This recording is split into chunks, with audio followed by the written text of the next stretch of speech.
आप मुझे जान से मार दीजिए, उसके बाद आप स्वयं से मेरे आंख और कलेजा निकाल लेना, लेकिन मुझे तड़पा तड़पा कर मत मारना जल्लाद।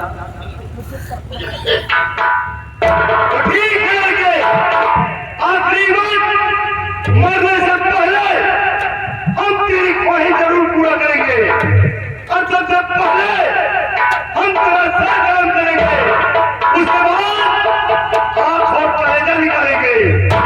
चल ले जा, एक ही बार में हम तेरा सर गरम करते हैं।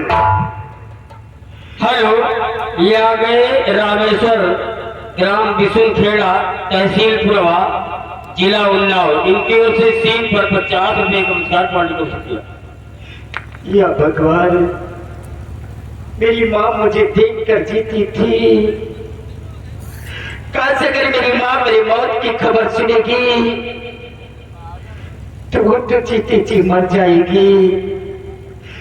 मेरे मालिक मेरे माता पिता की रक्षा करना, उन्हें कभी कोई कष्ट न होने।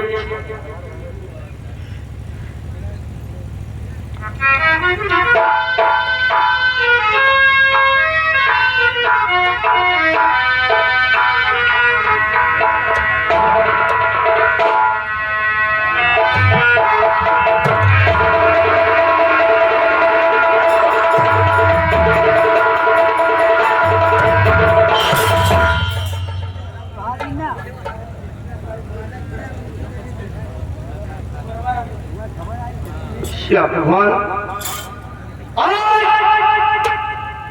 मेरे हाथों को क्या हो गया?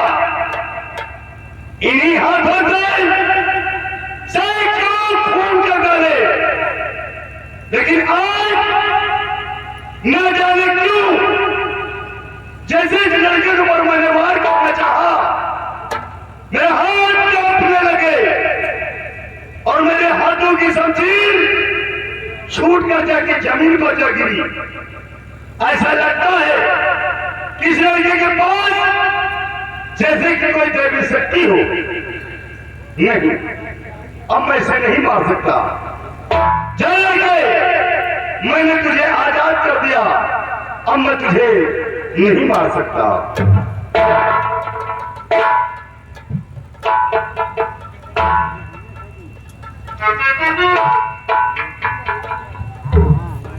लेकिन जल्लाद, अगर आप मुझे नहीं मारोगे, हमारा आंख और कलेजा महाराज के समक्ष पेश नहीं करोगे, तो वो लोग तुम्हें जान से मार देंगे। यहाँ तक कि सिर्फ तुम्हें ही नहीं, तुम्हारे बीवी बच्चों समेत तुम्हें फांसी पे चढ़ा दिया जाएगा। इसलिए जल्लाद, हमारे लिए अपनी जान जोखिम में मत डालिए, मुझे मार डालिए जल्लाद, अब हम जीना नहीं चाहते गे। हाँ बेटा, तू ठीक कहता है कि महाराज को आज वह कलेजा न मिला तो महाराज मुझे फांसी के तख्ते पे झुला देंगे। लेकिन बेटा, तुम घबराओ नहीं, ये काम मेरा है। मैं किसी बियाबान जंगल में जाकर मैं किसी मृग को मारकर उसका आंख और कलेजा मैं ले जाकर के महाराज के सामने पेश कर दूंगा। लेकिन बेटा, अब मैं तुझे नहीं मार सकता, मैं तुझे रिहा कर रहा हूं।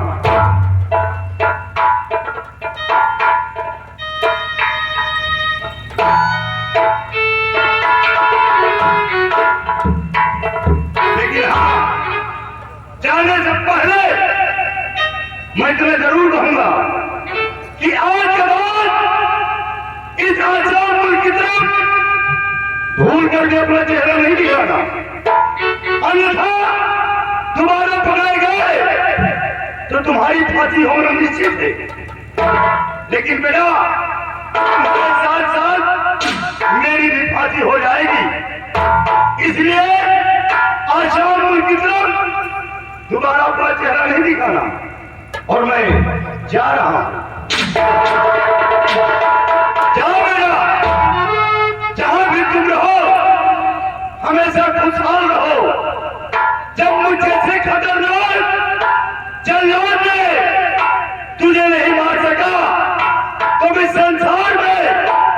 मुझे मारने वाला कोई पैदा नहीं है। ये मेरा आशीर्वाद है और मैं जा रहा हूं।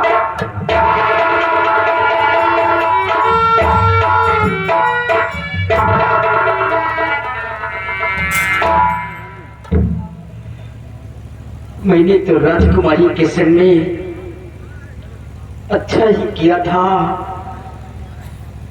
काश अगर राजकुमारी जी मेरा हाथ पकड़ कर न खींचती तो आज शायद मेरा ये हाल न होता। आज हमारी वजह से मेरे माता पिता का सर झुक गया।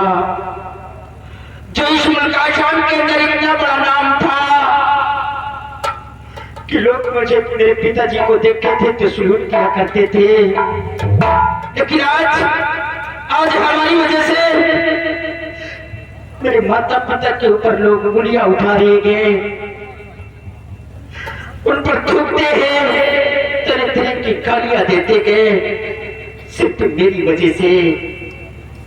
सोचा था कि जल्लाद ले जाएगा कि हमारे जंगल में मुझे मार देगा, इसी जगह से हमारी जिंदगी समाप्त हो जाएगी, लेकिन जल्लाद ने मेरी जान को बख्श दिया गे। मैं चीख कर क्या करूंगा? ये जो सामने पहाड़ी दिखाई दे रही है, इसी पहाड़ी से कूद कर हम अपनी जान दे देंगे, लेकिन मैं अपने माता पिता के खिलाफ एक शब्द नहीं चुन सकता। हम अपने माता पिता का झुका हुआ कभी सर नहीं देंगे।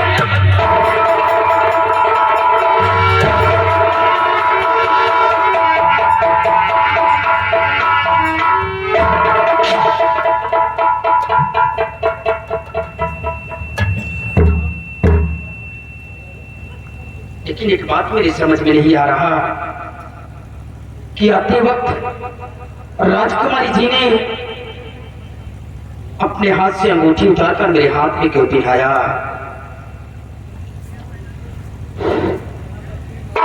जरूरी इस अंगूठी का कोई राज्य कोई रहस्य होगा, तभी राजकुमारी जी ने अपने हाथ से उतारकर मेरे हाथ में पिढ़ाया कि नहीं, अब मैं अपनी जान नहीं दूंगा, जीऊंगा इस धरती पर इस अंगूठी की राज्य को जानने के लिए कि राजकुमारी जी ने अपने हाथ से उतारकर मेरे हाथ में क्यों पिढ़ाया कि लेकिन इस देव सिंह के नाम पर नहीं। जाऊंगा इस का जान के बिहड़े में और बनाऊंगा एक अपना अच्छा सा गिरोह और अपने आप को डाकू कर्मा के नाम पर विख्यात करूंगा। मैं समझ गया रणजीत सिंह कि जो मैंने अपमान चमन के अंदर किया उसी अपमान का बदला तुमने मेरी जिंदगी से लिया है, लेकिन जिस दिन इस कर्मा के कदम राज्य सामने पड़ेंगे, आऊंगा साली तेरी बंगले पर, आऊंगा तेरे बंगले पर और खेलूंगा खून की होली। जिस दिन तुमने मेरी जिंदगी को छीना गए, ये कर्मा तेरी जिंदगी को छीन लेगा, पर तुझे मारूंगा, तपा तपा कर मारूंगा, कभी सुख की नींद नहीं तोड़े दूंगा। तुमने मेरी जिंदगी में जहर घोला है, मैं तेरे पूरे खानदान में जहर घोल दूंगा। कसम मां भवानी की, साले तेरे घर के अंदर कोई चिराग जलाने वाला नहीं छोड़ूंगा।